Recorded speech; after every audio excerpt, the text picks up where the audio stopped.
Yeah, making the new IP is, how can I put it? It's just don't do it.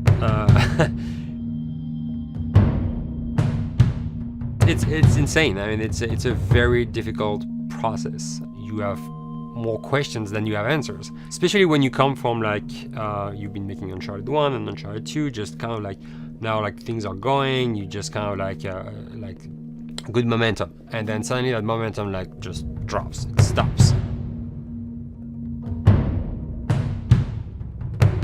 It's a very challenging process to create a new IP, and you're gonna fail over and over again, but that's what it takes.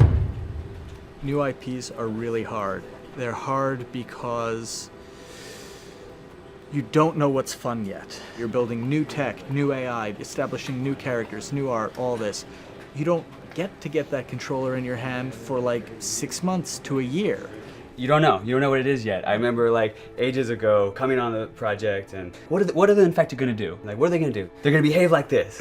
I'm like, okay, we're like trying to imagine what's gonna happen. Fast forward like 4 months, they don't do that at all because it didn't work, right? It's hard mode, right? Like it's game development on expert. There's a big thing about making a game, right? Which is a game has to be fun. You get your first build where everything's working. You got player mechanics. You can walk around the world. You can shoot. You can melee attack people. You've got the AI in there. They're very intelligent, very difficult, and it's totally not fun because they snuck up behind you and murdered you in a second, and there was no way to figure out what was going on. We're making a game, by the way. Hey, James.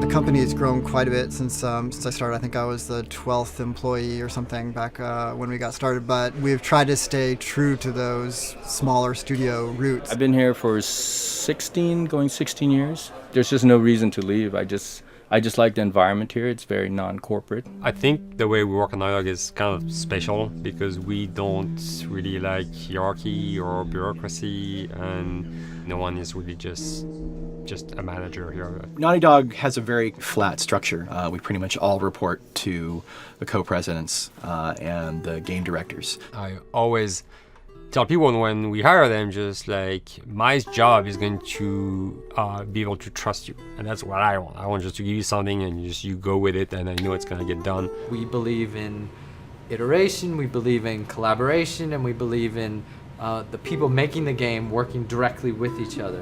When we have designers and artists, animators all mixed up, anybody that's working on the same tasks, the same characters, the same areas, put them next to each other so they can communicate a lot better. We don't have a lot of meetings because if you need something to get done, you just walk over and you talk, and then you go back to your desk and you finish it up.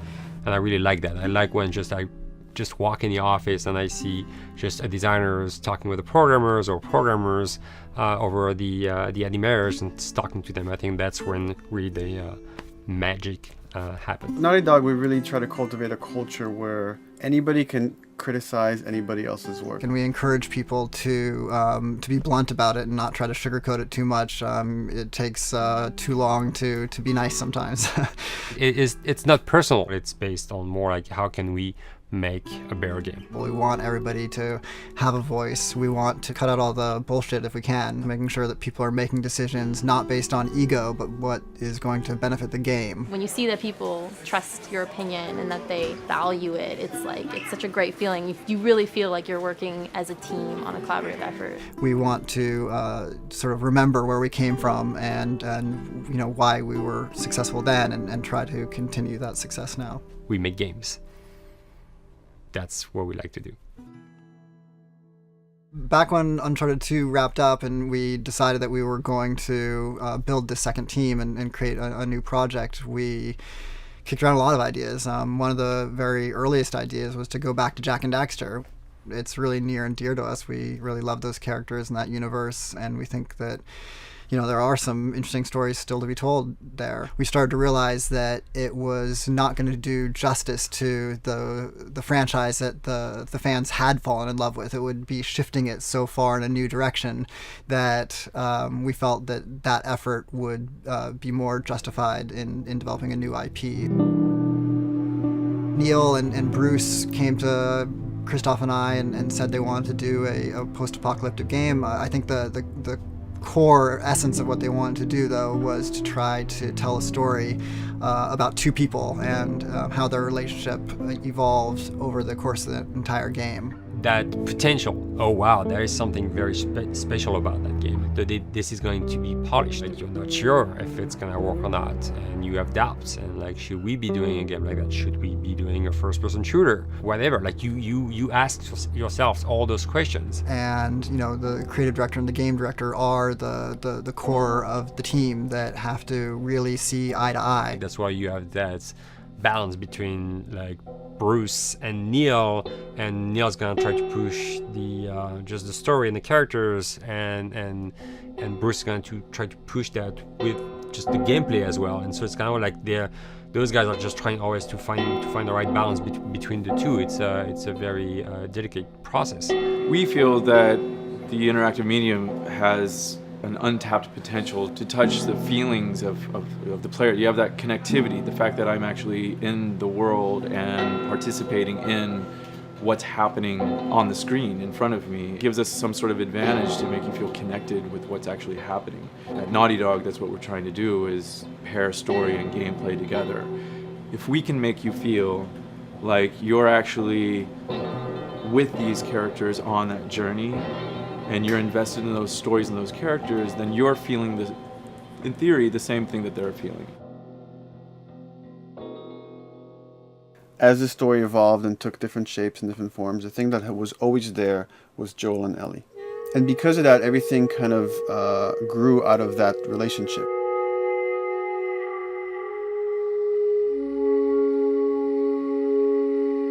We've seen kind of that role of the anti-hero change, especially over the last 3 to 5 years, to where before it was like, the thick-neck mercenary kind of guy. For this game specifically, for this story, we needed something new.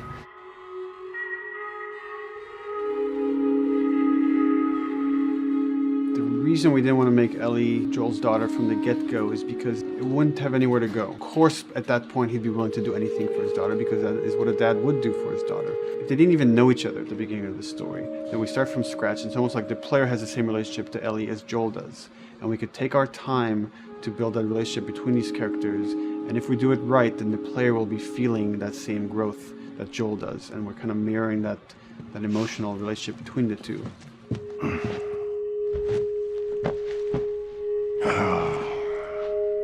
What are you doing? Killing time. Well, what am I supposed to do? I am sure you will figure that out.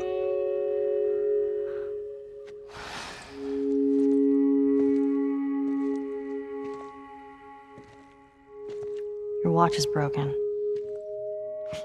It's exciting that Neil wrote something like this, where he's like, I don't want to make the stereotypical characters. I want to make real people in this crazy situation and these forced to make decisions that are really tough. Like, what would we be like in those situations? I mean, we weren't consciously trying to pick male or female for characters. You just try to pick characters and just be honest with who they are. It almost doesn't matter, right? Joel's daughter could have been Joel's son. Ellie could have been a boy, and Joel might have been Tess. You could have swapped those roles, and I think the story would have still worked. The focus on female strength, it's so unique. You get to see what's so powerful about a woman through all of these female characters, which makes this game wonderful and unique. There's a crew of Fireflies that'll meet you at the Capitol building. That's not exactly close. You're capable. You hand her off, come back, the weapons are yours. Double what Robert sold me. Speaking of which, where are they? Back in our camp. We're not smuggling shit until I see them. I want Joel to watch over her. Whoa, I don't think that's shit, the I'm not best Ellie. idea. him. How do you know them? I do think having a strong female character especially like Ellie, is so rare in video games. And as a gamer, and more specifically a female gamer, it's frustrating to me because I'll see sort of the stereotypical female character where she's amazingly beautiful and huge boobs, and she's there to be either the love interest or just because they're like, well, we need to throw a chick in here. We've seen the strong woman or we've seen the weak woman. We haven't necessarily seen the empowered woman from this kind of standpoint. And there's that beautiful scene where Joel finds her inside the house and she's reading through this girl's journal going, is this really what they used to worry about? What shirt do I wear and what boy am I gonna go out with? You know, and to be met with those first world problems that we deal with every day and go, how trivial is all of this? I think it's gonna resonate a lot, not just with, you know, a female audience, but with a male audience as well. The thing that was intriguing to me after the fact is knowing that we're kind of creating a female action hero in a way, and this is her origin story with Ellie.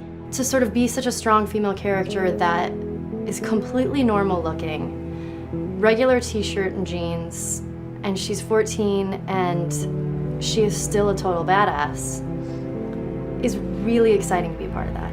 There's so few non-sexualized women in video games, especially in the main role, that we were kind of proud that we were creating one. It's very complex, and without the players knowing it, she becomes the protagonist by the end of the story. And that's why she's in the front of the box, and that's why we've been promoting the two of them together so much. Who's there? It is a dual protagonist game, and yeah, I guess I get nervous to think about it in that way.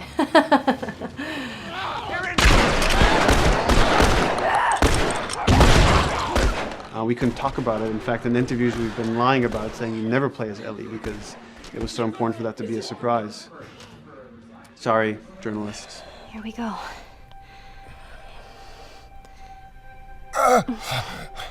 Sorry. Hold on. That's it.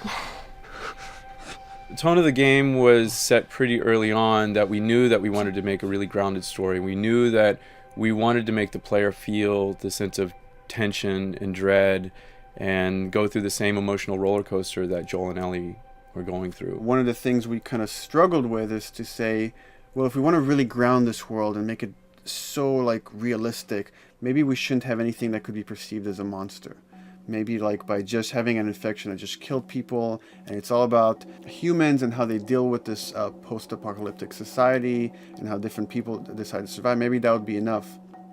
And what we realized is because we're making an action game, a lot of the storytelling happens on the joystick. And once we remove the infected, it's like all of a sudden now we can't tell the story through gameplay of what happened to the world. And that's where we kind of went back and kind of brought the infected back in, because it lets you see, once you're fighting them, the threat that people had to deal with, that otherwise would just be very cerebral and people could talk about it, but you couldn't necessarily experience it yourself. In a novel, that might work. In a game for us, specifically an action game, it didn't work. And from there, when we start kicking around those ideas, and we're just like, what would be cool just to play? The early inception for it really came from a BBC video we saw called Planet Earth, where they were talking about a cordyceps fungus. This cordyceps fungus gets inside of the brain and controls these ants, and mandibles start chomping, they grow up to higher areas, cordyceps fungus sprouts out, and then it germinates. And essentially uses them to spread its infection and take over whole colonies, sometimes wiping them out. As soon as we saw it, we were intrigued by the idea of, what if it jumped to humans?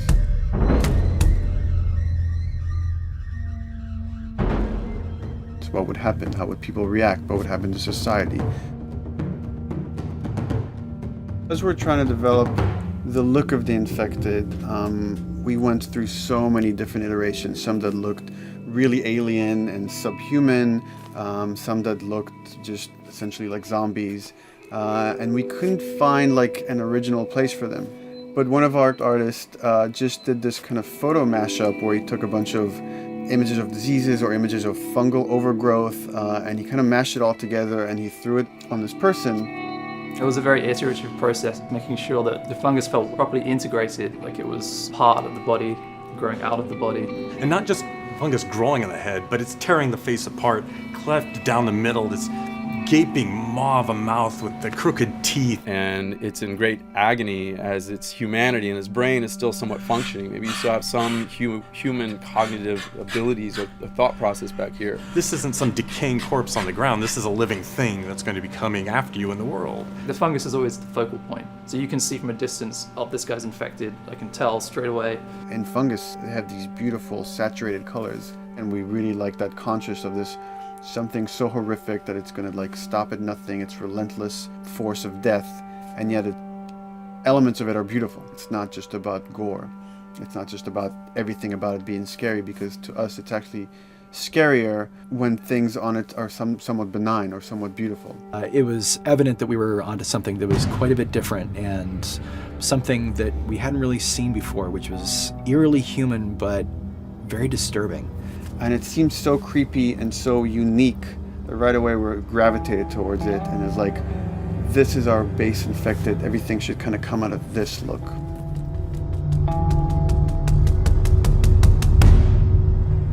So once we had this idea of the face-splitting kind of look that eventually became what we called the clicker stage.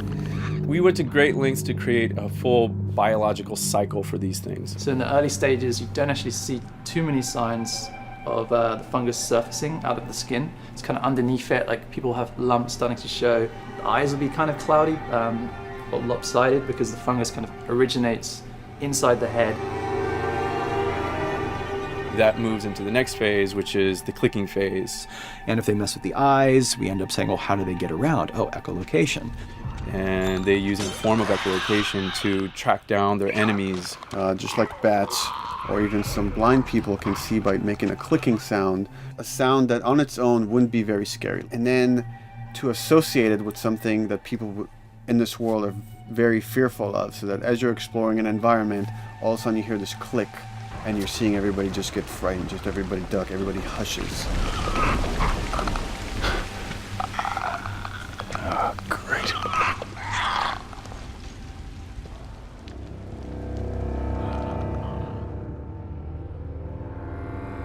The bloater is the most severe of the stages. So large pieces of the body has been replaced by these kind of fungal plates. The fungus completely takes over the body and blooms. They're kind of covered in things that have been growing on them. Things like moss and like little life on life kind of. What the fuck is that? When the infected feels like it's going to die, it finds like a dark corner and it becomes part of the environment. The human elements aren't there anymore. And then the body is gone. They lay down and sprout and then spew spores. And if people can breathe those spores, they become infected as well. It all had to kind of make sense of how each stage flowed from one to the other. And that's hopefully how we've created a world that you can kind of look through it and understand the science behind it and say, I could buy this, I could get into this.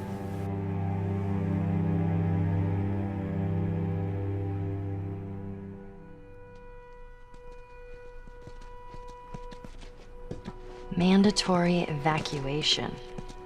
Evacuate to where? What do you think? Quarantine zone. See, some places got a heads up before the infection showed up. Most didn't. Over the course of Joel and Ellie's journey through this game across America, you find all these different societies, all these different enclaves, and you get to see how do they deal with the infected. Without the manifestation of this infection, you can't have these people making those interesting choices.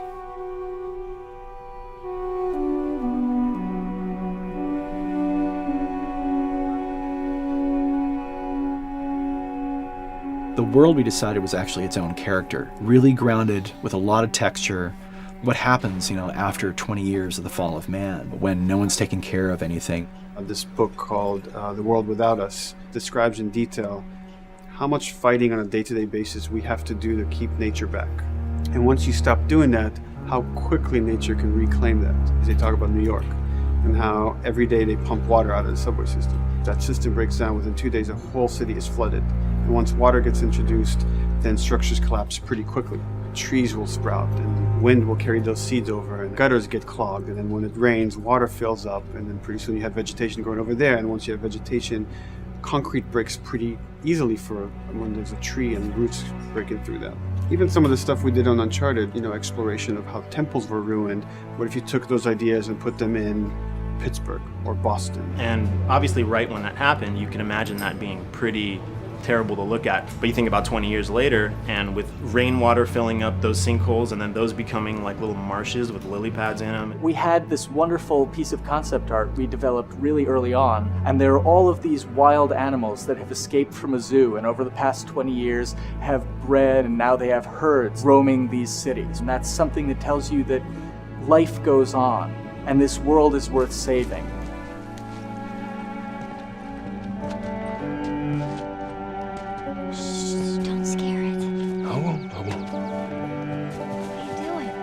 There's something really pretty about nature reclaiming its domain once we are gone. So fucking cool. We have another level of OCD of the logic goes into some of these environments.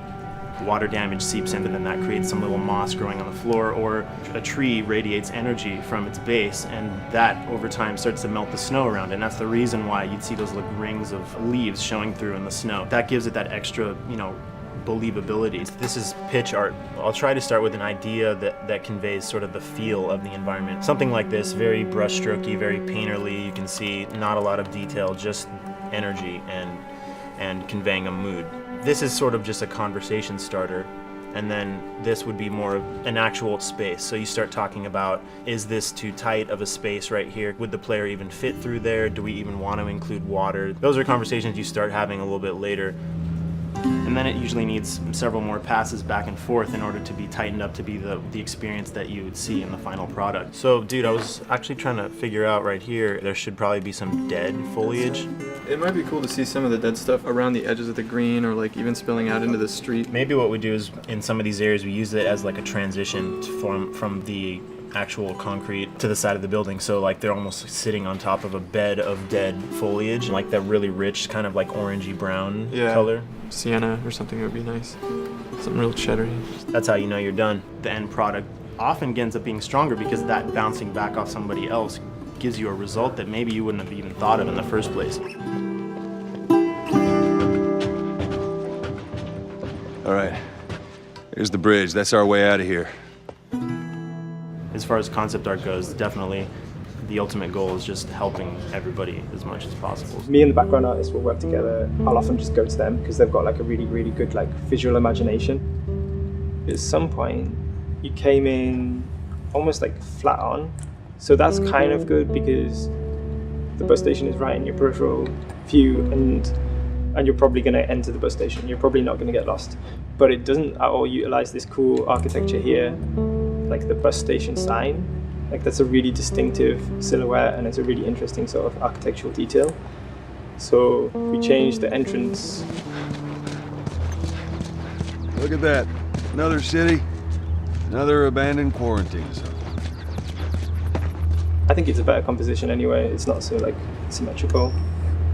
And I think that was done so that this sign read better. If you didn't see the word bus on it, you might not know it's a bus station. So I think that helps. Everything we're doing in the environments is relating back to what you should be feeling in the story or what's happening to these characters. So is that everything you hoped for? Jury's still out. But man, can't deny that view. Come on, this way. When we first came up with Ellie and Joel, we had this idea in our heads of who they would be, but we didn't necessarily know the voice. It took us a while to find our Joel, but for Ellie, I think Ashley was the second or third candidate to walk in, and right away we knew. Yeah, you know Why what? are you so scared all of a sudden? Because I'm a coward, okay? So just get your shit and let's get out of here. Damn it. I'm not like her, you know.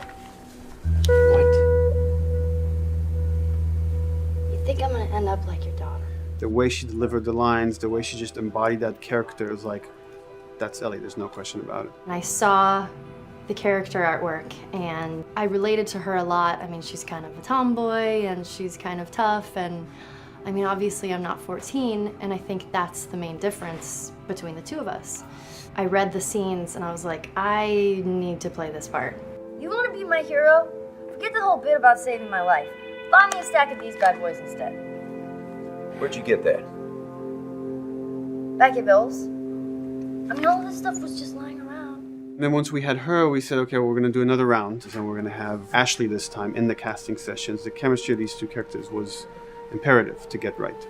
Troy was a really interesting casting for Joel because when you see Troy, he doesn't look like Joel at all. You know, he's so handsome and he had like, you know, the frosty hair and totally looked like Final Fantasy. And so I'm like, yeah, I don't know. He's like this tall, pretty. It didn't seem right. I walked into the room fully aware that I was the youngest person that they were seeing for this role. And it was a line that was in the audition side that says that Joel has few moral lines left to cross. And so that became the anchor point to the character. But then as soon as he spoke, and he had the grit in his voice. Warm, yet kind of dangerous. And his movement is just like, you bought into it. Why are you so scared all of a sudden? Because I'm a big coward, okay? Now pack up your shit and let's go. God damn it.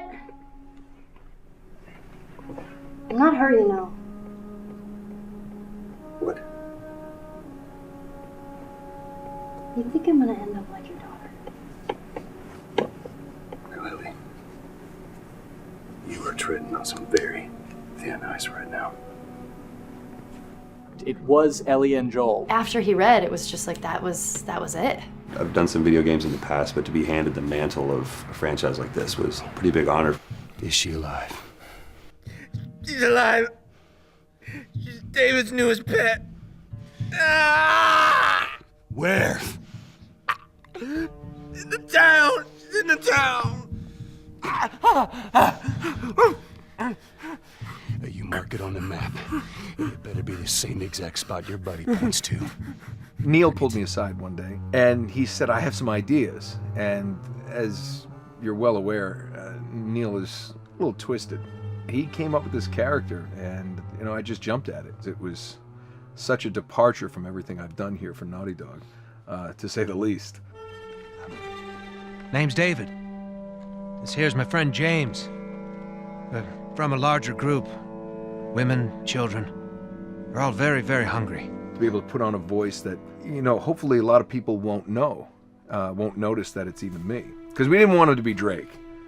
Drake eating people, that's a whole nother game. How did you put it?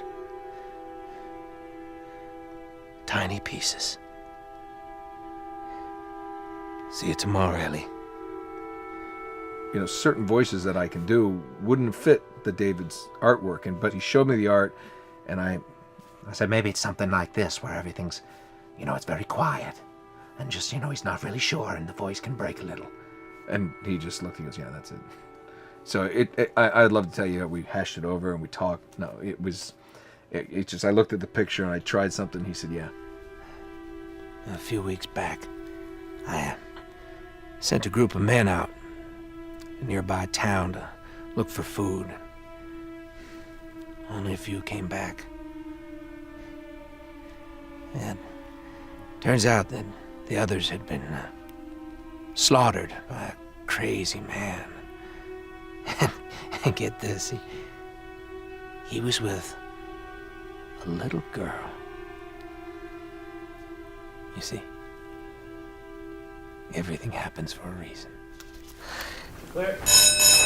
Ashley, she brought humor to it. She just has some really great comedic timing. The way she reacts to the things around the world with a little bit of sarcasm, that teen kind of like trying to get a rise out of you.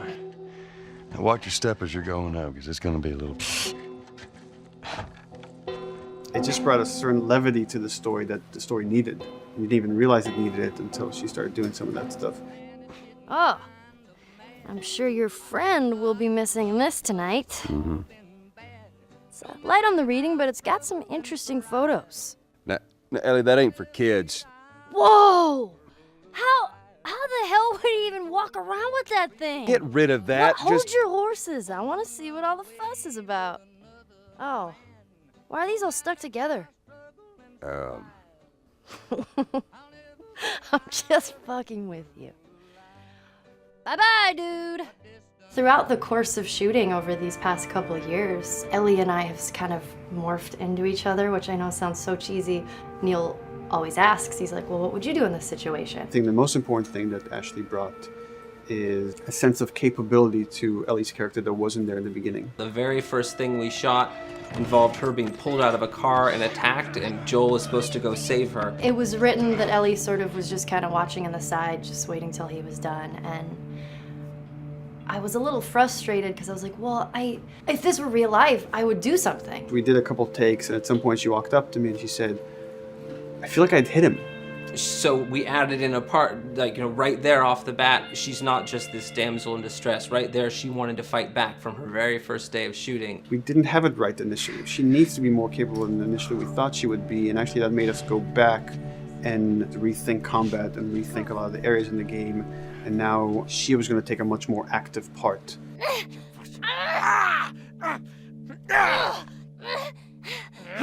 Anything that requires, a lot of body movement, we do with the actors on the mocap stage. And we try as much as possible to use our actual principal actors, use their body motion as well as their voice. We capture it all at once there on the stage. Having the actors perform as well as being recorded at the same time was imperative to get an accurate performance. Because every time you split up the performance in any way, you lose some of that magic where they did a gesture or they delivered the line a certain way. And those things have to be in sync, or there's just something subconscious that's like off-putting about the performance when you don't do it that way. You are treading on some mighty thin ice here. I'm sorry about your daughter, Joel, but I have lost people too. You have no idea what loss is. Everyone I have cared for has either died or left me. Everyone fucking except for you. So don't tell me that I would be safer with someone else, because the truth is I would just be more scared. It gives you the most authentic, most realistic performance, because you're actually there, not just making your own choices, but making your own choices based on the other people that are involved in that scene. And so you get this truly natural approach to things, and it shows up. It's like theater in the round. You can do anything from any angle, and the smallest, most subtle thing we'll be able to pick up. There's no place to hide. So you have to be as prepared as possible, because you have no idea which moments they're going to use. There are these little improv moments and, little nuances that you get that probably isn't scripted, that just comes out of play, while they're performing. That mistake that is just blossomed into a really good idea. Did we improv on The Last of Us? Yes. Yes, we did. Doing this was a whole lot like being 5 playing in the backyard with a stick, and this is my machine gun, and and a pine cone is my hand grenade. It's all your imagination. I'm doing the exact same shit that I did 45 years ago. I just get paid for it now. We square. We're square. And get the fuck out of my town. I don't do a lot of voiceover work, so for me it was nice to be able to work off of your other actors. I can't imagine it working any other way. I'd never done mocap before. I didn't know what to expect. The suits were crazy. Yeah, the suit gave me wedgies. Like, deep wedgies that I had to pick out with my middle finger. Too much information. Just how damn sexy I look in a motion capture suit. I look like 10-pound of sausage in a 5-pound casing in that thing, man. Once you get past the fact that like everybody else and you look like weird clown people with these little dots and stuff, once you like give over to that, it really was pretty easy to make it just feel like you're in the moment and in the scene. So everyone that was on this is a slam dunk. This isn't just another gig to them. And that creates a really cool energy for people to really start experimenting and playing jazz. Floor is yours. And action.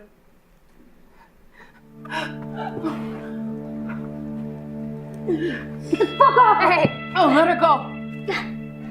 Don't worry, this is fixable. But I can't come with you. Well, then I'm staying. Ellie, I want Joel to watch over her. Oh, no. Bullshit, I'm Ellie! going with Not him. to. I could just take her to the North Tunnel and wait for me there. Jesus Christ. Just cargo, Joel. How do you know them? We craft the scene out until it has a good feel, and then we pass it off to animation to clean it up. Real life motions don't necessarily always translate into gameplay. There's something that's usually missing, so we have to, maybe enhance the gesture or enhance the shoulder movements or a breath that you want to be able to feel, but you don't really see it, so you can't really feel it unless you see it. Is everything all right? Yeah, everything's fine. I could have him lean in here a little bit more, like this, take his hand down. When they're on stage, they don't necessarily have windows, so that weight of like really pushing and leaning in, that's something that we would have to accentuate. Give him a little bit more weight on that turn, or put his head down a little bit more. There's a lot of dialogue that gets said between the two characters. We have to bring that alive through animation, and we have what we're using as gestures. Why would they mow down all these people? Can't let everyone in. If you turned off the sound, you'd know that they were talking to each other. And that really helps accentuate the relationship that the two have together. We have certain animations that play in the beginning of the game on Ellie. She's traveling with Joel, who she doesn't really know. There's a lot of gestures to make her look nervous, just her overall stance. Later on in the game, they develop a relationship through the animation, not just the dialogue. You can see that she's more comfortable around him. If that reads well with the player, then, we're doing our job.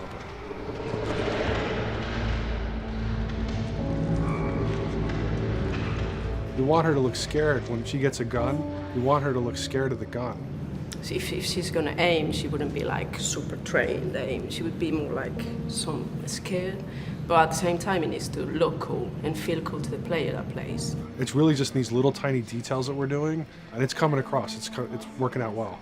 We don't do facial capture, we don't track eye movements on stage, it's just the motion capture data. Everything that you see on the faces is hand keyed. As you can see, this is all of her mocap data. And so when I'm doing something like this, I go back and forth to the performance that she was giving, and I watch just this section over and over and over again. So this is our default face, where I can make everything super extreme and make her all squinty and angry, turn her frown down. I can open her mouth, stick her tongue out. It's listen, watch. Okay, where's her mouth at this point? Like, is it open? Is she making like a grimace? About Tess. I don't even know. Here's how this thing's gonna play out. You don't bring up Tess. Ever. Matter of fact, we just keep our histories to ourselves. We shoot all of it to just get the body motion, and then we'll do a second pass with the cameras. The scene's playing back on an overhead projector, but it's also playing back on a monitor that's attached to my rig. Sean and I would go to the stage and motion capture the camera, filming the scene, and so he would get a whole wide shot, a whole close-up for the whole scene. You can change your lenses, you can use your standard 35, 85, 50s, whatever. All that sort of live-action camera cinematography, you can apply it on stage. We make sure to go back in and add flaws. We keep the confinements of the room, so the camera can't go past a certain wall, because then we have this cheated perspective. If the cameraman bumps into the wall, we keep it. Missing focus hits when you're pulling focus, going too close to a character and reframing, those little moments in there kind of keeps it very cinema verite. If everything was too perfect, you wouldn't be able to put your finger on it, but you'd be able to feel it. It would just feel off. It's very much about grounding it, despite having the option to do whatever we want. Being able to place the cameras anywhere we want after the motion capture gives us both advantages and disadvantages. The biggest advantage is it means that we just have to nail the best performances we can get, and the luxury is that we can always swap it. The 3D world gives you limitless opportunities with cameras and movements, exposures, all that stuff. Most of these cameras are sort of set up like real world cameras. So we have lens, we have f-stop that will create the depth of field. We have aperture to set out film back and all that stuff. A master, and then I have my close-ups, my over the shoulders, sort of just like a live action production. Let's go to camera 30 at the 23.458. Then I get that kind of weird, bend across his back. The closer I bring the camera, the more bend I get, which is doesn't look right. It looks less cinematic than if I do that, which flattens the whole thing. And I'm trying to also catch Ellie. Like if you scrub a little more, catch her in the back here. So I want a longer lens of that kind of stuff. Since I've only had experience working with live action before I got into video games, it was a kind of a cool adjustment to be able to have this extra flexibility in post, to swap a line of dialogue for something different, even though that's not what the actors said at that time, and to be able to still have a close-up on them while they said it. You get to make it probably more perfect than you could ever make it in live action. How far are we gonna take As far as it needs to go. Where was this lab of theirs? Because our actors are both the voice and their body, they get to play, they get to try things, they get to work with our director to kind of come up with new ideas, or even our director will have a new idea on the spot that wasn't there in the script, but realizing when he sees it, oh, well, this would actually be better, this might feel better. And those changes all just happen organically there on the set. He could even lead straight into his thing. It's like, no shit, yeah, Ty, we wanted to do that, so we rented 2 Harleys and drove cross country. Keep it pretty succinct, like we got the bikes, rode them cross country. Cool. It's shocking to me that this is Neil's first time directing. There was a specific tone and a specific approach that Neil and Bruce wanted to take with this. It just came down to there's nobody who knows the story better than you, and then there's nobody that knows these characters better than you. Why don't you just do this? He and I actually had a conversation about it. He says, I think I'm going to try this myself, and I'm not sure. Neil was fantastic. The floor is yours. Okay, so remember, you've been running away from this turret-mounted truck. If you come to this dead end, you're going to look up and see a potential way out. And action. Check it out.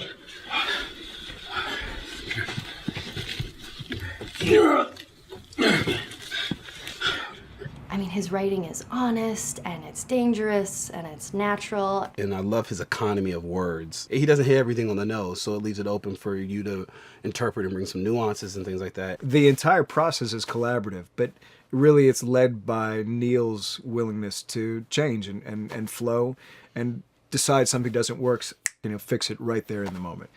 And it is something that's very foreign to the way that TV and film is done now, where everything has been micromanaged by the time you get it to the table read, and no one wants you to change anything, and everything's very precious and has been rewritten with notes from 20 people in suits, and you can't do that just anywhere in entertainment these days. Yeah, I want to make sure. I think I swung too far over to this way, and now it's a little bit of making jokes about it, and I need to bring it back to center a little bit. There's one scene in the game where we see Joel not as a ruthless survivor, but as a father. I knew from the very beginning that he was going to lose his daughter, and I just told Neil, I was like, when that day comes for us to shoot that, I need a heads up. About a week before, he said, it's time, we're going to do that scene.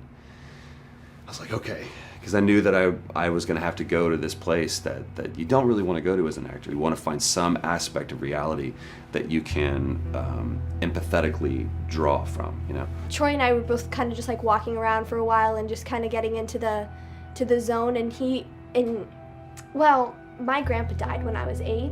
He was like my dad, and so that's always what I use to get into that place. I started recalling all those memories and starting pulling up all those feelings, and they're just right underneath the surface. When I walked back in, everyone realized that something was different. They kind of like calmed down, You could feel the energy just like drop a little bit more.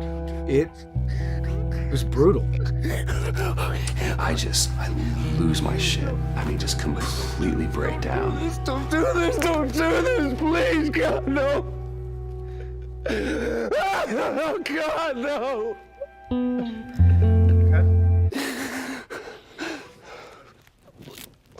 The soundstage was deathly still. It was the first take, and I felt really good about it. And it's like Neil said, okay, let's do it again. And so you do it again, and automatically you feel like you're manufacturing because you're trying to go back to that place, and you're in that actor nightmare of trying to get back to that reality. And we go through it again in 5th and 6th and 7th take, and I'm just exhausted. I'm crying between takes, and I'm looking at Neil going, this is really, really hard. And finally, after like the 8th or 9th take, he said, all right, I think we got it. I was like, oh, thank God. And I went outside, and I was just jacked up for the rest of the day. Just I mean, a wreck emotionally. But we got it. Then 2 weeks later, he calls me. And he says, so we need to reshoot a scene. I'm like, cool, what scene are we doing? And he just looks at me. I said, dude, don't do this to me. And you can either at that moment throw your hands up in the air and say, fuck this, and walk away. Or you can say, okay, this is an opportunity to get it more right. I'm like, okay, all right. If you don't think you got it, I'm gonna show you that you got it. We've got it in the can. And so we go through it again, and it just feels fake, feels artificial. And Neil goes, go through it again. We start doing it again. And I'm getting madder and madder with each take. And finally, about the fourth take, Neil comes over to me, and I love him so much. He goes, so I'm picking up on some resistance. I was like, you're damn right you're picking up on some resistance. We've got this in the can already, and we're just wasting our time, and we're wasting all this effort and energy. And then he started talking me through the scene. And he was like, what I need you to do is I need you to just strip yourself of all these ideas, and I need you to hit this beat, and this beat, and this beat, and this beat, which just makes it sound so mechanical, and it's such an emotional scene. So we start going through it, and literally I am mindlessly doing these things at this point. Okay? I know it hurts, baby. I know. So I'm gonna lift you up. I'm gonna lift you up. I'm gonna get you over here. Come on, baby. Come on, work with me, please. God, baby. Sarah. Sarah! Don't do this to me, baby. Don't do this to me, baby. Come on. And he stops, he goes, now we got it. And I realized that the reason why I wanted that first take to work was because I wanted everyone to look at me and go, wow, what an actor. And that's not what the scene needed. Those moments where you just have to sort of calm your ego down and just go back and do your work. That scene actually works, not because of me, but in spite of me. And that really is the marker and definition of working with a truly good director. There are many like it, but this one is yours. Why don't you have a seat?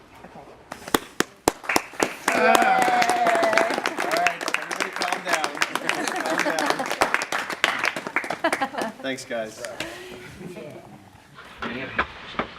The director's chair. Working on the project, we knew we wanted to have a pretty minimalist soundtrack. And we had a folder where we just throw music in there. Looked at the folder one day and we saw, we have a lot of stuff here from Gustavo Santaolalla. We're looking for a composer. What if we reached out to him? Oh, no. Sarah.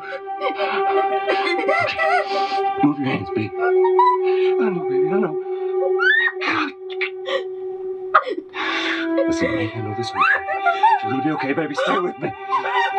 I want to pick you up. I know, baby. I know it hurts. Come on, baby. Please. I know, baby. I know.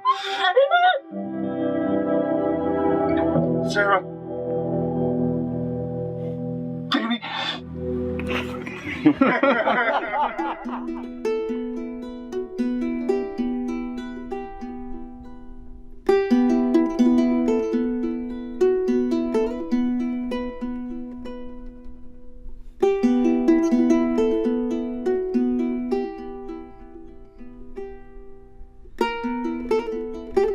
My life has been and still is kind of like a road movie. I grew up in Argentina. I came to the United States in 1978 because we had a horrible political situation in Argentina. We had a military dictatorship where 30,000 people disappeared at the hands of the government and many other more were tortured, and I was blacklisted. It was just impossible for me to keep on living there. I've been jailed many times since I was probably 15 years old just because I had long hair and I play an electric guitar. So I had to embark on this trip.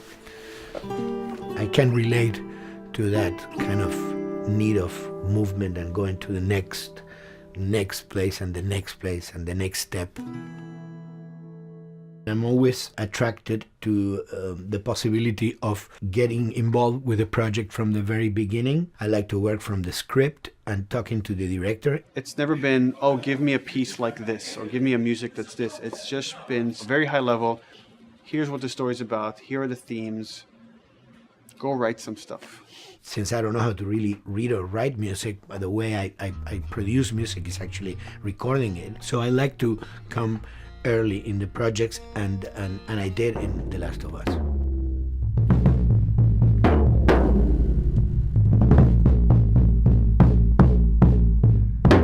One thing that was fantastic from the very, very beginning was the freedom I had to try and to do whatever I felt could work, you know?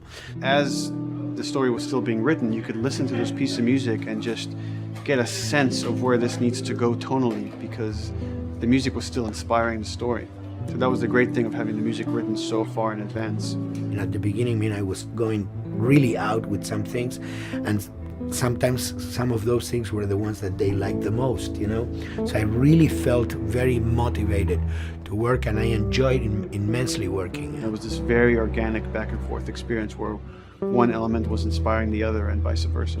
I needed to go into some more dark places, more textural and not necessarily melodic.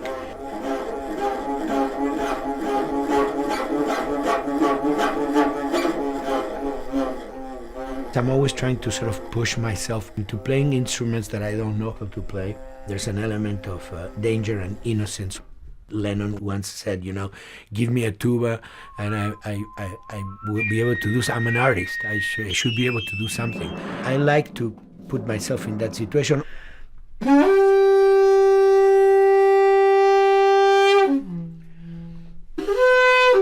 So these are just PVC pipes, the one you use, you know, in construction.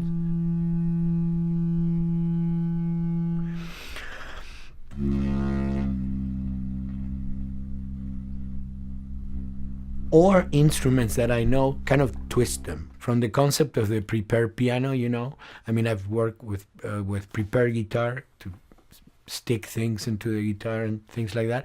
And also in The Last of Us in particular, I work with a detuned guitar. So I really tune the guitar extremely low. And the result is, you know, strings that are very loose and will produce not only sound, but produce noise. Because I believe, you know, every environment has its own sound. We have in our, you know, small studio, we have actually the possibility to record almost anywhere, including the bathroom, and we have done some fabulous recording, especially in the kitchen. When you score to picture, which is something that I don't do, then you know what you're going to expect. But when you provide people with music, like I've done in all the films that I've done, and then you see it, how the director decided to use that, you know, in what particular way he uses it or where they edit it. It's always fascinating to me. I watch a scene and I'm going, you know, it's fantastic how they use this piece. I would have never, of all the music that I've done, probably I would have never used this piece there, but it works, you know, great. So I like that feeling of collaboration.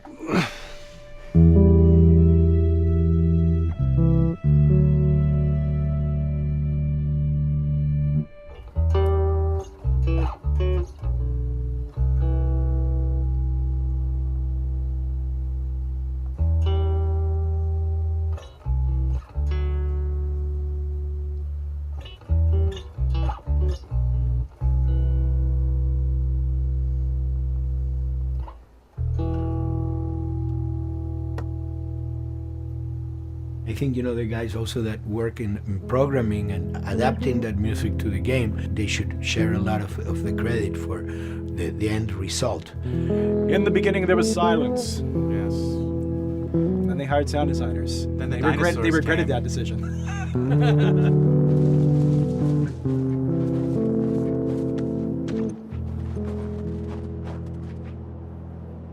Hold it steady. Ha! Got you! In a much quieter environment like that, we really had to fill out the soundscape with much more natural sounds, much more detailed, delicate sounds. The tension comes from the lack of sound, in a way. Your brain is thrown off because where I expect to hear buses and crowds, all of a sudden I hear wind and leaves rustling. Again, it's creepy and beautiful at the same time because it's almost like I'm going on a hike, but I'm in a downtown area.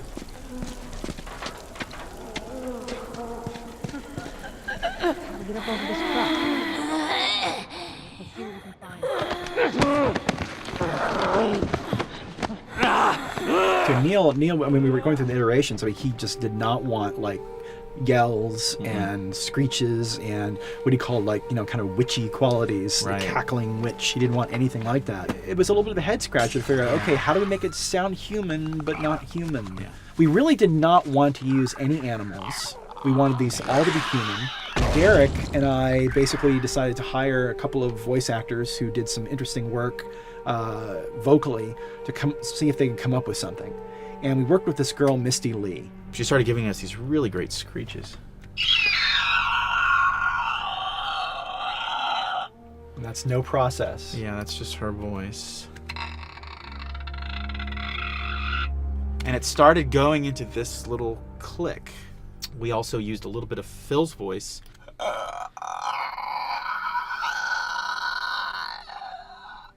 We'd combine that also with an occasional, Derek. That's just me, you know, moving my tongue. And what that kind of did was it sort of grounded it all, like maybe in the mouth area, the wetness, all that kind of stuff. And it adds a nice texture, actually. This is a composite of all the bits I just told you about.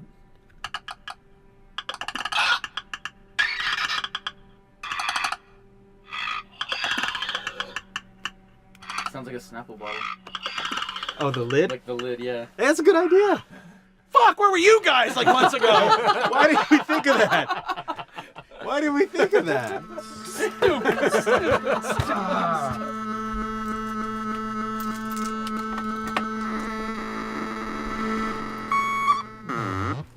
Viewers at home, you're probably wondering what this is.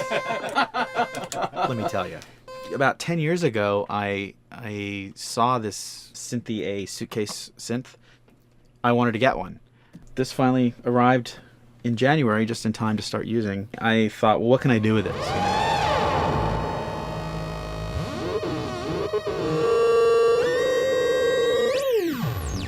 In Lakeside, there's a whiteout that happens, and this thing has a noise generator, which gives really convincing wind sound.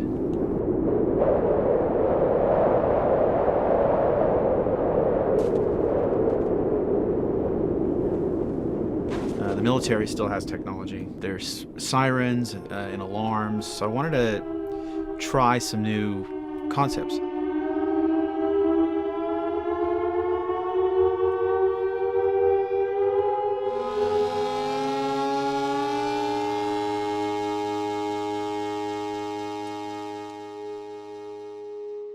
Man, What? nothing. It's just... I've never seen anything like this, that's all. You mean the woods? Yeah. Never walked through the woods. It's kind of cool.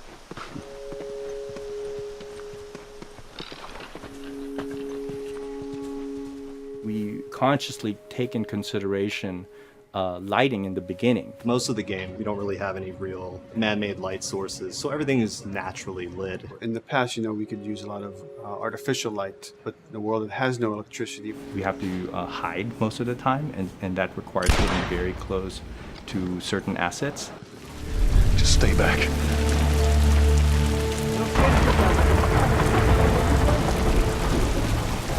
Otherwise, can't. Detail's expensive, and if you build up too much of it, you end up running into technical problems, right? Your engine slows down. When the frame rate goes down, everyone can bring up the profiling tools and see which parts of the frame actually cause the drop of the frame rate. This is the profiling tool. These are all the SPUs. Here's the GPU, and then here's the PPU.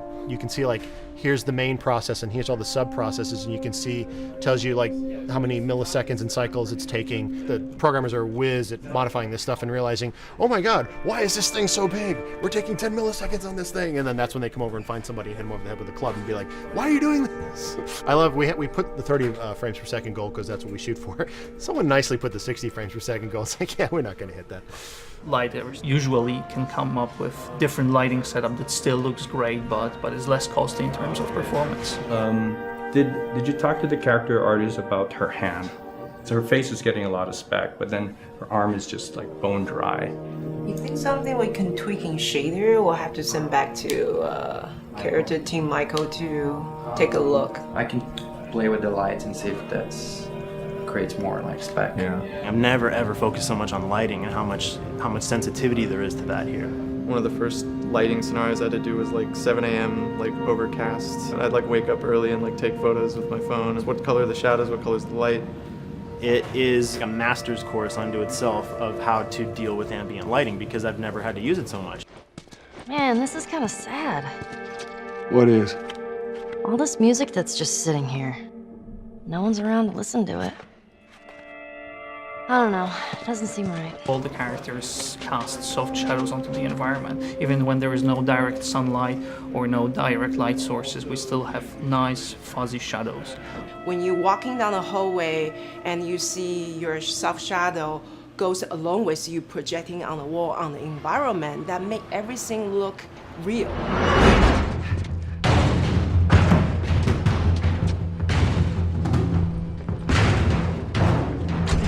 Follow me through here. Okay. The flashlight brought a whole new spin on it. So some of the environments end up being really, really dark, and you need the flashlight to get around. Give me your hand. We want to have the environment be really dark, but also at the same time have colorful surfaces that are sort of hidden, so when a flashlight hits one of those, it bounces off onto the ceiling. If you shine a light on a red wall, it will bounce the red lighting on the whole environment. And it's very difficult to do, very expensive, but we did it. Everything should have a bounce lighting. Otherwise, the world is gonna feel dry and unrealistic.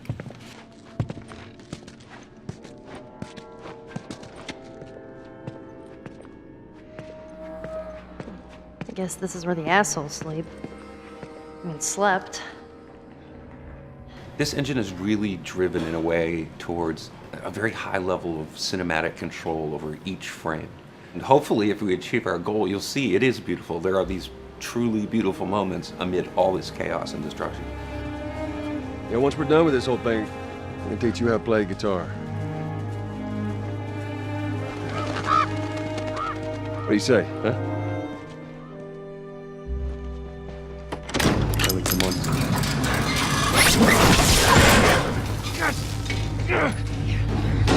I got you. Damn it, Bill! What just happened? I want to build stupid traps. There, that fridge, it looks like that's a counterweight. Okay. The story really dictates sort of the arc of the overall pacing. Storytelling would always want to be subtle. They would always want to keep the world grounded in reality. But gameplay has requirements where the player needs to see this thing. The player needs to immediately know that the enemy is attacking, that this room is dangerous, that this room is a puzzle that you have to solve. What are the things that we can do on the joystick to make you feel the same way that these characters are going to feel when we get to this next pinch point in the story? There's a turn in a scene that we need these characters to take, and we need you to feel it or understand that, and that means you have to play it. Sam! Oh, thank God. I gotta keep running. Doorway, over there. Run!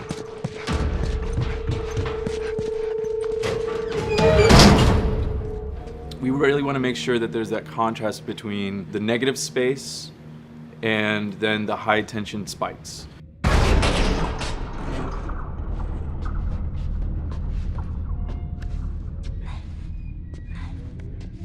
A lot of times we won't play music, or we'll play very minimal music just to let you know kind of the state, whether you're still in stealth or combat has broken out. Hearing someone's footsteps or hearing a person breathing on the other side of the door has so much tension to it. You hear that? Shh, quiet. You feel the tension of the world, make you question whether you want to engage with these guys or kind of try to stealth around them. That's another reason why we don't have traditional cover in the game. You smoothly move around everything, contextualizing with the environment, but you're never locked down. We want the player to, with that crafting system, with the scavenging system, with all of the abilities available to them, to constantly be moving around and changing as the moment arises. Gameplay is all about, I have a limited set of tools, and how am I going to use those tools and those limitations to overcome this obstacle in front of me. And that obstacle might be infected, might be another class of humans that wants to kill me for a bottle of alcohol in my shoes.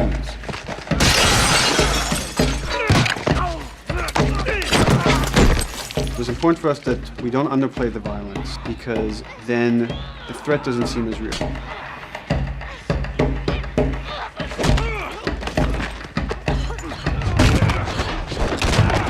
We see video games as this incredible medium to tell stories. We want to treat it as equals to books or comics or TV or movies. This is subject matter that would not be considered out of the ordinary to tell in one of those other forms of entertainment.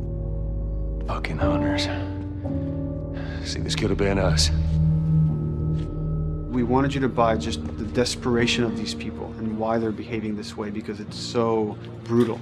And at the same time, we didn't want to make it so over the top, stylizing it, so then it doesn't become as real. It was important for us actually to hit that middle ground where it's kind of disturbing. That glint that's happening on that curvature, it'd be good if there was a way that we can guarantee that from this angle, we're seeing it. It seems but really it's flat. overall too bright and opaque. Yeah, looks like paint. Yeah, see, the blood on the ground works really well. It's something about the other shader is messed up in this environment. We got to fix that to unify the look. Shouldn't make you giggle or laugh or any of that. You should be kind of appalled by what you have to do, but you understand why you're doing it.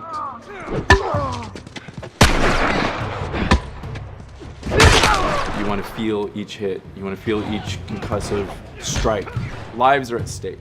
We want a death animation to have impactful performance, not just have a guy keel over in a ragdoll.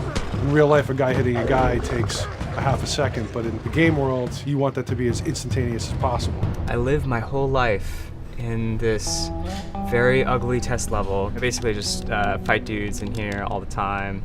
Almost every move is divided between like an intro and a swing. And one of the many things I have to end up doing is like counting frames and being like, okay, on frame 18, I want you to get out of here. I want you to be able to start moving. Every hit reaction that an NPC plays, they are not necessarily in the correct pose. When you strike them the next time, we just pop them with a 0 frame animation change, which is usually kind of a no-no, you know what I mean? Normally you want characters to blend smoothly and realistically into animations. But what we found is that you can cover that pop up with a heavy impact. They can go from almost any pose into the pose that the impact starts from, and your eye just covers up the transition for you. So if you throw a brick at a guy, it puts him in this like kind of staggering stun state. And that changes the moves that you do when you come up and punch him. So now I'm gonna come up and punch him, and now when you're punching him, because you've hit him down, you get this like auto aim moment where you get like a free headshot. I try to make it so that, you know, if you kind of know what you're doing, that you can set yourself up for 1 + 2 = 3. Right here! Memory on a console is a very precious resource.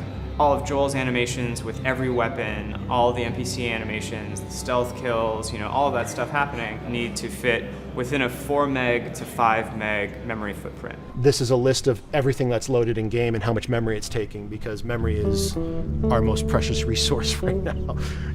So we have a level, we call it the bookstore, it's in Hunter City, and this is a zone, for example. So when I set an AI to this zone, he will never leave its boundaries. I want guys to guard this exit where you have to go through, so I'll zone a couple guys around there to make sure that they, you know, they can fight you and use all this cover, but they want to stay around this door. This is another key component of the AI, is what we call the nav mesh. This defines the overall play space of where an AI knows he can or cannot go. Hey look, that's where a cover used to be, and there's a hole cut out for it. I gotta fix that. Here's some other wonderful things. See these little red polygons? Yeah, that means they're not linking right for some reason, so that means they can't really walk through here properly. It's a bug, and I need to fix it. Welcome to my life.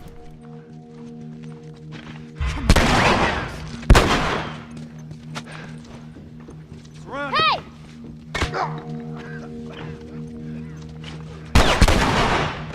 If you look at a lot of games, NPCs are usually only alive for, you know, a few seconds before the player ends up shooting them and then they're dead. We want our guys to be much more dangerous and much more threatening, which means they have to be alive for longer. They need to exist in the world for longer, which means you as the player can witness them acting out their behaviors for longer.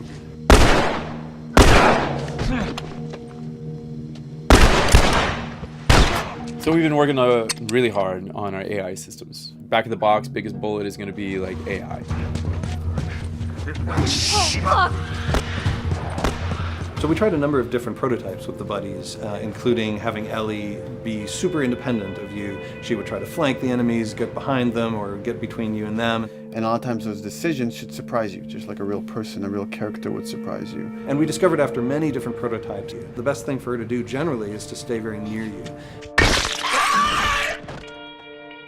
You need the exploration, you need the scavenging, you need something to say like, okay, if we just crank it to 11 the whole time, then it's pinned up there and there's no time to breathe, no time to assess or analyze, and no time to really contrast. There's no way of shifting the pacing.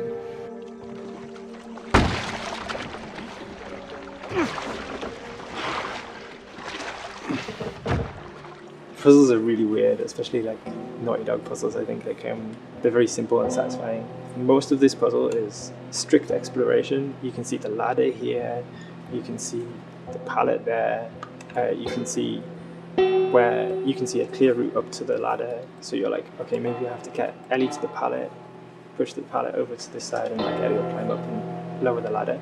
So that whole part is like, that's not a puzzle, that's not regarded as a puzzle, but when you feel like you've got to the solution and you're like, okay, I'm going to climb this ladder, and you climb it, and it breaks off, hopefully then the player will feel a little bit stumped and they'll be like, I'm not really sure what I am meant to do now. And so this is where the puzzle starts.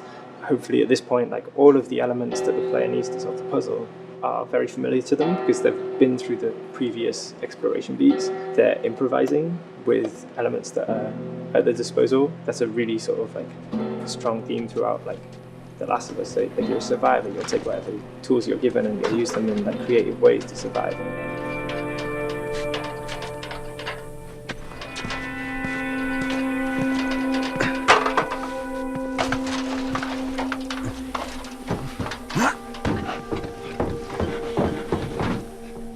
We set out to create something kind of new to Naughty Dog, this crafting system. Our lead designer, Jacob Minkoff, he got this book of like the survivalist handbook and homemade munitions and all sorts of funny stuff. Just start reading about, okay, if I was just wandering around in a collapsed society, this world, what stuff that seems like I could find? Alcohol and sugar, you know, if you want to make a smoke bomb. It's difficult to balance the right amount of resources against what you think the player's going to need and making sure that the player feels like they're getting just enough to survive, but not too much that they feel like they're a powerhouse. We wanted you to be forced to make some choices in the world that showed how depleted the resources were.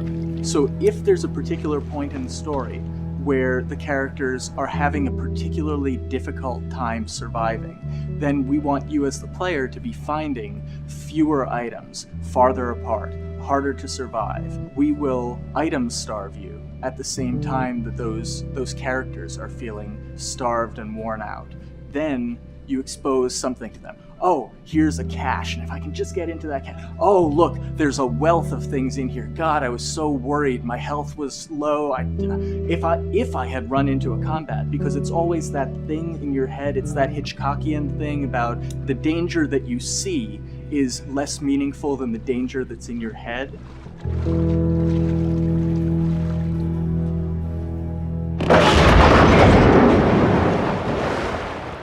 When we're designing the levels, you know, it's nice to have the stuff that we know people are going to encounter. You know, we kind of call this some of the critical path stuff. These are the things that 9 out of 10 players are going to find. They're right in the way. It's where you have to go. And then whenever designing a level, you want to have that little nook and cranny, right? You want to reward the player being like, oh, you went over here. And then you also want to have that other second nook and cranny. The player is supposed to go place a ladder here and climb up through the rest of the hotel. But what they can also do is shimmy across this area, and I place a really cool like upgrade kind of off the beaten path to reward players for exploring. So if they come all the way over here, they're gonna get this really cool training manual It's a funny little bit of trivia. The HUD system, not the menus, not like when you hit start and stuff, but the actual HUD system where you see the reticles and stuff, was literally created for an E3 demo early in Uncharted 1, and that's been our HUD system, the foundation of our HUD system for the last 4 games. First time in Naughty Dog's history, we hired Alex. She's awesome, and she's got a really good understanding of UI and how it applies to games. The thing that I hate about any game's UI is when it pulls you out of the game for too long. No one wants to spend time in menus. Nobody loves UI, if we're being honest. Like, weapon slotting has probably gone through more iterations than any other system. The stuff that we finally ended up implementing, you press select, you get into this menu, then you D-pad left and right through the slots, and then D-pad up and down will change the weapon, and then just, you don't have to press X or anything, you just select out of it. When you're still, like Joel is here, that's fine, but then as soon as you get into an actual situation, so I'm gonna go over here and cause some trouble. Okay, so here they come. Oh god. Alright, so now I'm out of ammo. Now I need to like get back in that menu. I have to like run away from them, get into the menu, get out of it. And it ends up feeling like super clunky. Like again, okay, I'm out of ammo again. Get out of here. I need to take out one of my other long guns. And now Bill's in trouble. Bill's in trouble over here. And I've got to like I'm in a menu now and it's like, oh shit, whoever designed this UI is so bad. Like, what were they thinking? Bill's gonna die. In theory, it worked, but then in practice, it felt a little clunky. We wanted it to be the absolute minimum amount of button presses. You don't say to yourself, oh, I'm never going to be able to do this in time, so I'm just going to give up. I'll die, I'll restart, let me try again. You want to always make the player feel that there is a way to survive. They can just do this fast enough. And like what's gonna go in now, if you just left, right, D-pad through this stuff, you swap out your guns, like between long gun and short gun. If you're now on this gun and you were to hold X to pick your gun. So it all happens within the same system that you're using to slot the weapons. The first iteration that I did on that was awful. It just took way too long to get in. It was just a mess. QA was so upset at me like all the time. I'm sure they hate me now because of that system.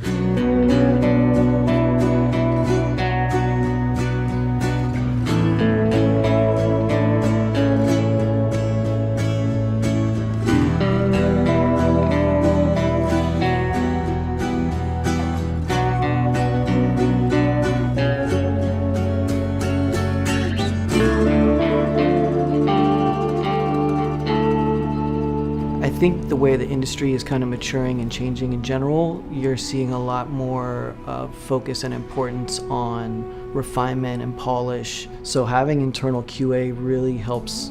The industry is kind of changing from QA being this like tighten up the graphics on level 3 bro kind of vibe to like really being a more technical, mental investigative job. On the publisher side, it's more reactive towards the code being delivered in a stable, controlled environment. Whereas on the developer side, especially at Naughty Dog, we are going beneath the art and the design. We're given enough weight where we can go up to somebody and be like, look, you have to fix this. Why? Come over, I'll show you. That kind of feedback, I would love to be able to say like, that was us, but it gets so diffused throughout the iteration process that you're just kind of like adding your I guess like genes into the gene pool and then just seeing what happens, you know what I mean?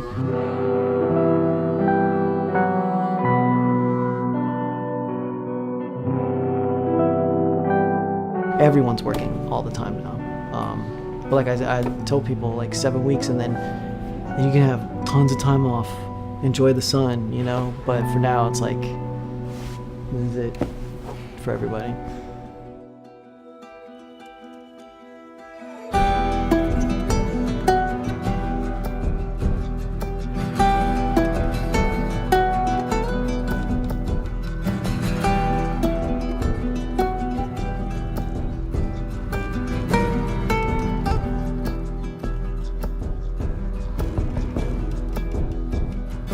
Crunching is part of making games.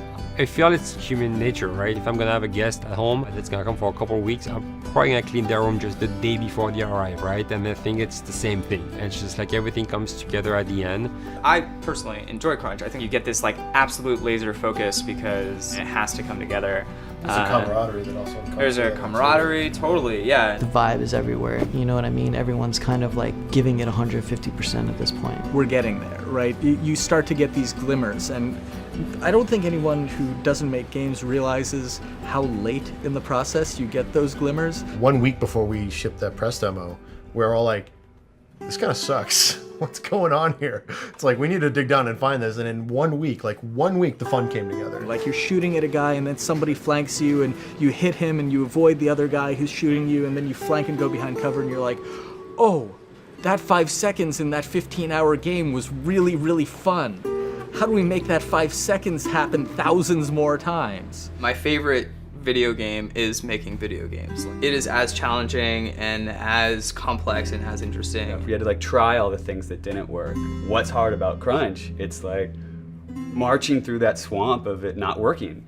I mean, nothing's ever really final because you can always make something better, always. So we're constantly changing and constantly reiterating and trying to make it better and better and better, pretty much until we ship. As an artist, you're never really happy with your work. You could be given like 100 years to work on something, you'll still find things to nitpick and things to fix. Yeah, you can work on the game for 10 years and you'll still be crunching at the end. So it's like, okay. All of a sudden, it's like getting ready one morning in the shower, and I was just like, oh yeah, I'm about to ship another title, and this is going to be a really good title, and it gets you excited, and you're like, all right. Do I think the game's gonna be good? Yeah, it's gonna be awesome. I think it was good a little while ago, and now we're gonna make it Extra kind of good. amazing. Yeah. What it will take to get there in these next 5 weeks is gonna be a lot. I'm excited. I have faith. Every time we're shipping a game, it's terrifying. You just hope for the best. You don't know, right? I mean, people have different opinions. We have to go with our guts, and I trust the team just to pull it off. This, hands down, is the hardest, most challenging thing I've ever done.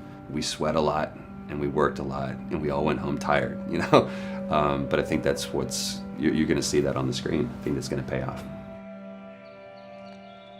Ellie? Ellie? What? The ladder. Come on. Right.